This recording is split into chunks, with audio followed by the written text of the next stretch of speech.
भारत विभाजन विभीषिका दिवस पर बीजेपी कार्यालय पर विभाजन की त्रासदी को किया याद। देश भर में भाजपा ने आज के दिवस को भारत विभाजन विभीषिका दिवस के रूप में मनाया। विभाजन की त्रासदी पर रखी गई थी भाजपा कार्यालय पर संगोष्ठी और चित्र प्रदर्शनी। इतिहास के जानकार वक्ताओं ने याद किया विभाजन का दर्द। विभाजन के अपने अनुभव को याद कर भाजपा के वरिष्ठ नेता कृष्ण मुरारी मोघे भी बोले। भाजपा नगर अध्यक्ष गौरव रणदिवे ने बताया, हमें भारत के विभाजन को आने वाली पीढ़ी तक पहुंचाना होगा। वक्ता अजीत सिंह नारंग ने बताया, बिना खड़क ढाल के आज़ादी नहीं मिली बल्कि लाखों कुर्बानियां हुई। तो अंग्रेजों ने जो समझौता किया, वो समझौते के अंदर उन्होंने कहा कि हम भारत को आंशिक स्वतंत्रता देंगे और उस आंशिक स्वतंत्रता में चुनाव कराएंगे, जिसमें चुनी हुई जो असेंबली रहेगी उस असेंबली के अंदर आपका प्रतिनिधित्व रहेगा, आपकी सीटें मुकर्रर की जाएगी। और इसलिए उस आधार के ऊपर 1943 में जो चुनाव हुए, जिसमें देश भर में 900 कुछ मेंबर जो है वो कांग्रेस के जीते, क्योंकि उस समय बाकी सारी पार्टियां कांग्रेस के साथ ही थी, अलग अलग पार्टियों का कोई हिसाब किताब था नहीं। और 540 मेंबर्स जो है ये मुस्लिम लीग के जीते। और इसके बाद ये लगातार अपने लिए अलग से मांग करना इस क्रम को उन्होंने चालू किया। और 1946 में तो जो अलीगढ़ के अंदर मुस्लिम विश्वविद्यालय के अंदर उन्होंने जुलूस और जलसा करके बिल्कुल स्पष्ट मांग प्रारंभ कर दी। और अलीगढ़ के अंदर जो खून खराबा हुआ वो वास्तव में इस पाकिस्तान के निर्माण की मांग का एक बहुत बड़ी मिसाल थी।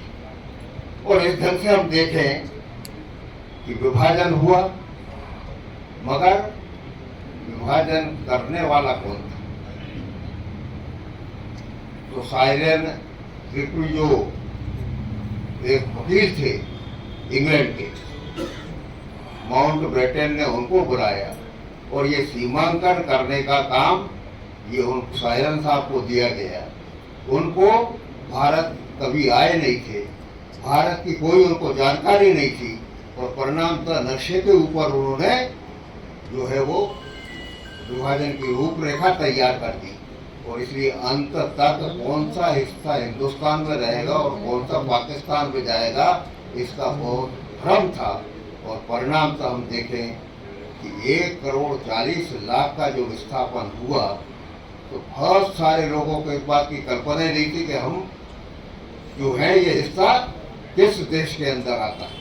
और परिणाम ये रहा कि जैसा अभी बताया कि लाहौर से जो ट्रेन आई, विभीषिका के जो परिणाम हमने भोगे हैं, और विशेषकर हमारे उस समय के रहने वाले सिंध प्रांत में, पंजाब प्रांत में, और जो प्रांत वहां पे अलग होके हमारे भारत माता को जो खंड करने का उस समय जो पाप हुआ, और उस समय हम लोगों ने जो त्रासदी झेली है, इसको जरूर बताना भी चाहिए। और अपने फेसबुक के माध्यम से, छोटे वीडियो के माध्यम से, अपने कुछ लेखों के माध्यम से इस पीढ़ी को भी ये ध्यान दिलाना चाहिए।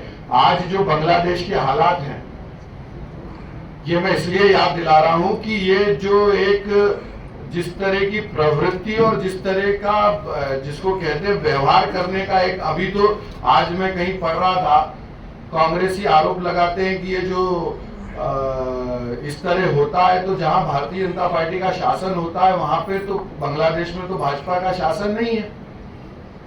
और आज वहां लाखों हिंदुओं के साथ जिस तरह का अमानवीय व्यवहार किया जा रहा है, मुझे लगता है ये वैसा का वैसा ही व्यवहार है जो 14 तारीख की रात को हमारे माताओं बहनों के साथ में और हिंदू भाइयों के साथ में और परिवारजनों के साथ में हुआ था। और इसलिए इस विभाजन की त्रासदी को याद रखना, इसकी कल्पना करना, और माननीय प्रधानमंत्री जी ने जो ये एक बात कही है कि ये विभाजन की जो 14 अगस्त की रात है, वो एक अपने आप में एक ऐसी काली रात है जिसको हम सभी को स्मरण करना चाहिए। सचमुच में ये कैसी आजादी है, जैसा कि अभी हमारे पूर्व वक्ता जी ने कहा कि दे दी हमें आजादी बिना खड़क बिना ढाल। मेरे ख्याल से उस विभाजन से हमारा सीना इतना चीर चीर नहीं होता है जब हम इन शब्दों को सुन लेते हैं कि दे दी हमें आजादी बिना खड़क बिना ढाल। शायद इस गीत को पढ़ाने वाले, इस देश में संदेश फैलाने वाले ये भूल गए कि कितने लाखों लोगों ने इस देश के लिए अपनी कुर्बानियां दे दी।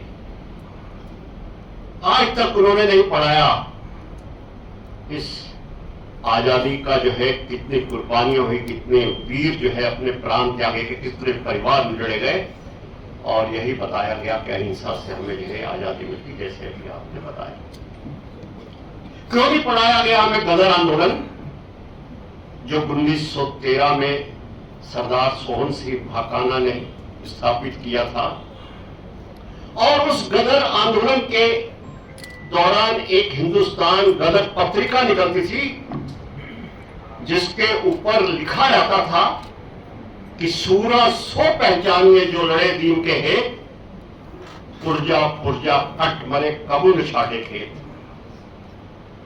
उसमें वीर रस की कविताएं रहती थी।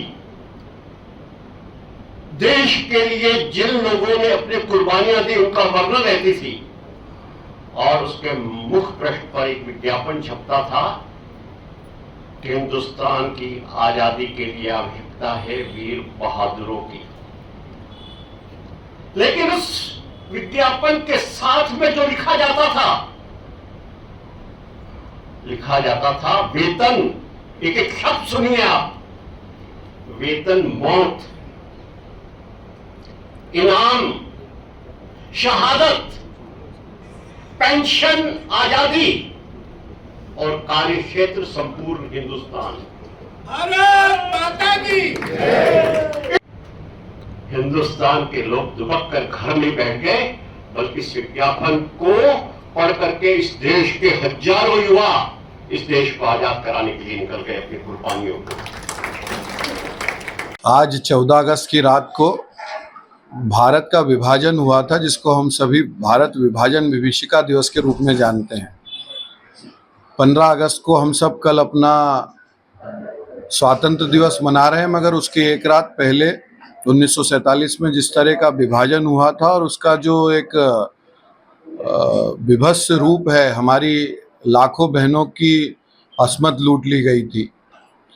अनेक लोगों ने, लगभग 15 लाख के करीब लोगों ने अपने प्राण गंवाए, और विशेषकर सिख समाज, हमारा बंगाली समाज, सिंधी समाज, जो उस समय जो विभाजन की जो विभीषिका उन्होंने देखी, वो त्रासदी जो झेली, माननीय प्रधानमंत्री जी ने आह्वान किया था कि आने वाली पीढ़ी को ये याद रहे कि ये जो स्वातंत्र हमें मिला है, ये किस तरह विभाजित स्वातंत्र हमें मिला है, और इसका जो विभाजन की विभीषिका है और इसके जो परिणाम और इसका जो लोगों ने जो परिवार तबाह हुए हैं, उसी को लेके हम भारत विभाजन विभीषिका दिवस मनाते हैं। आज 14 तारीख को वही हम लोगों ने किया।